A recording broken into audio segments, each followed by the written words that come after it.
ईश्वर कौन है? एक ऐसा सवाल जो शायद हम सब ने कभी ना कभी खुद से जरूर पूछा है ना? ये शायद इंसानियत का सबसे पुराना, सबसे गहरा सवाल है। तो आज चलिए इसका जवाब एक बिल्कुल ही अलग, एक चौंकाने वाले नजरिए से खोजने की कोशिश करते हैं। तो सवाल तो वही है, ईश्वर आखिर है कौन? लेकिन जरा सोचिए, क्या हो अगर इसका जवाब किसी किताब या किसी धर्म में हो ही ना? क्या हो अगर जवाब इस सवाल को पूछने के तरीके में ही छिपा हो? आज हम एक ऐसे ही कह सकते हैं एक क्रांतिकारी दृष्टिकोण पर बात करेंगे। और ये दृष्टिकोण हमें मिलता है महान दार्शनिक अष्टावक्र से। और जानते हैं वो क्या करते हैं? वो इस सवाल का सीधा जवाब ही नहीं देते, बल्कि वो एक पलटा सवाल पूछते हैं। तुम खोज कहाँ रहे हो? उनके हिसाब से असली दिक्कत जवाब में है ही नहीं, असली दिक्कत तो हमारे खोज की दिशा में है। अष्टावक्र का तर्क ना बहुत ही सीधा और सरल है। जरा सोचिए, अगर कोई गलत दिशा में भाग रहा हो तो क्या वो कभी अपनी मंजिल तक पहुंच पाएगा? कभी नहीं। तो क्या ऐसा हो सकता है कि ईश्वर को लेकर हमारी पूरी की पूरी खोजी एक गलत दिशा में जा रही हो? और ये रही वो सबसे बड़ी गलती। हम सब ईश्वर को एक चीज की तरह ढूंढते हैं, है ना? जैसे कोई खोई हुई चाबी हो, या कोई इंसान हो, या आसमान में बैठी कोई शक्ति। अष्टावक्र कहते हैं कि ईश्वर को इस तरह किसी वस्तु या ऑब्जेक्ट की तरह देखना, यही हमारी सबसे बड़ी भूल है। तो ठीक है, एक नई समझ बनाने से पहले जो पुरानी धारणाएं हैं, जो पुराने विचार हैं, पहले उन्हें जरा तोड़कर देखना होगा। तो चलिए देखते हैं कि हम ईश्वर के बारे में आम तौर पर क्या सोचते हैं। देखिए, ज्यादातर लोग क्या मानते हैं कि ईश्वर कोई बाहरी शक्ति है, कोई बनाने वाला, कोई चलाने वाला, है ना? पर अष्टावक्र कहते हैं, एक मिनट रुकिए, ये जो छवि है ना, ये ईश्वर की नहीं, ये तो हमारे अपने मन की परछाई है। जब हमें डर लगता है तो हम एक रक्षक की कल्पना कर लेते हैं।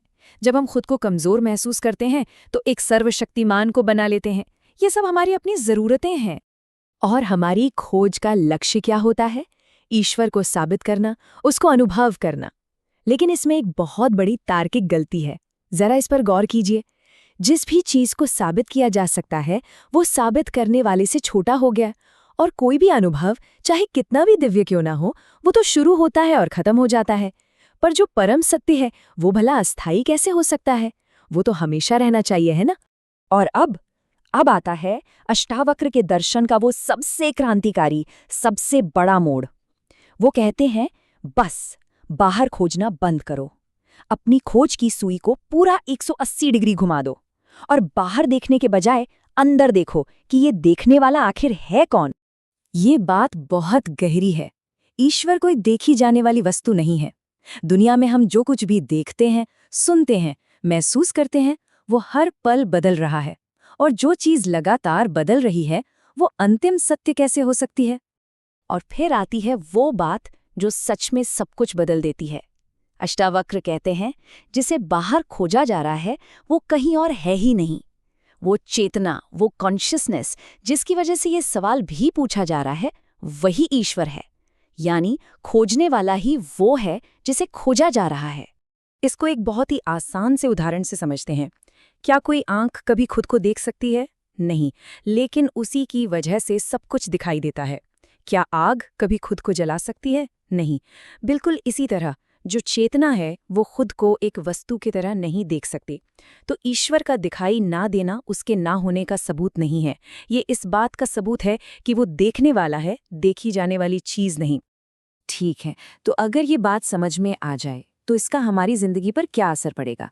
अगर खोजने वाला ही वो है जिसे खोजा जा रहा है, तो फिर पूजा, प्रार्थना, इन सब चीजों का क्या होगा? हमारी खोज का क्या होगा? देखिए, पारंपरिक पूजा का जो लॉजिक है वो कुछ ऐसे चलता है। सबसे पहले ये एहसास कि मैं अधूरा हूँ, मुझ में कुछ कमी है। फिर ये मानना कि ईश्वर कोई अलग शक्ति है जो इस कमी को पूरा कर देगी। इसके बाद पैदा होती है मांगे और उम्मीदें। हे भगवान, मुझे ये दे दो। और आखिर में हम सब ईश्वर और भक्त के इस दोहरेपन में, इस बंटवारे में ही उलझे रह जाते हैं। तो ये समझना बहुत जरूरी है कि ईश्वर को खोजने की ये जो जबरदस्त इच्छा है ना, ये पैदा ही होती है अधूरेपन की भावना से, कि मैं अधूरा हूं।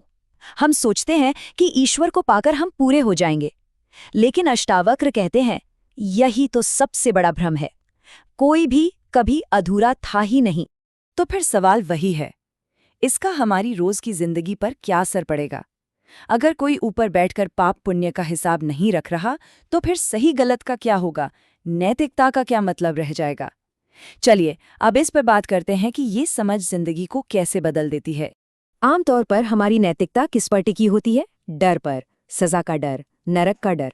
लेकिन इस नजरिए में नैतिकता डर से नहीं, एक गहरी समझ से पैदा होती है। जब ये एहसास हो जाता है कि हम सब में एक ही चेतना है, तो किसी और को दुख देना खुद को दुख देने जैसा हो जाता है। ये वो नैतिकता है जो किसी के सिखाने से नहीं आती, ये एक गहरे जुड़ाव से, एक अपनेपन से पैदा होती है। और प्रार्थना का तो पूरा मतलब ही बदल जाता है। वो अब कुछ मांगने की एक लंबी लिस्ट नहीं रहती, वो बस जो कुछ भी है, जैसा भी है, उसके लिए एक मौन धन्यवाद बन जाती है। एक गहरी स्वीकृति, कुछ पाने की इच्छा ही नहीं बचती, क्योंकि ये समझ आ जाता है कि कुछ कभी खोया हुआ था ही नहीं। तो आखिर जीवन कैसे जिया जाए? बिल्कुल सीधा है, कर्म करिए, लेकिन मैं करने वाला हूं इस भाव से मुक्त होकर। रिश्ते निभाइए, लेकिन अपनी पहचान को उनसे मत बांधिए। जिम्मेदारी लीजिए, क्योंकि वो चेतना का स्वभाव है, किसी के डर से नहीं। और जीवन को डर या लालच से नहीं, बल्कि एक गहरी स्पष्टता और करुणा के साथ जिया जाए। और आखिर में ये एक विरोधाभासी लेकिन बहुत ही गहरा विचार कि शायद ईश्वर को खोजने की हमारी जो बेचैनी है, जो तड़प है, वही वो पर्दा है जो उसे हमसे छिपाए हुए है।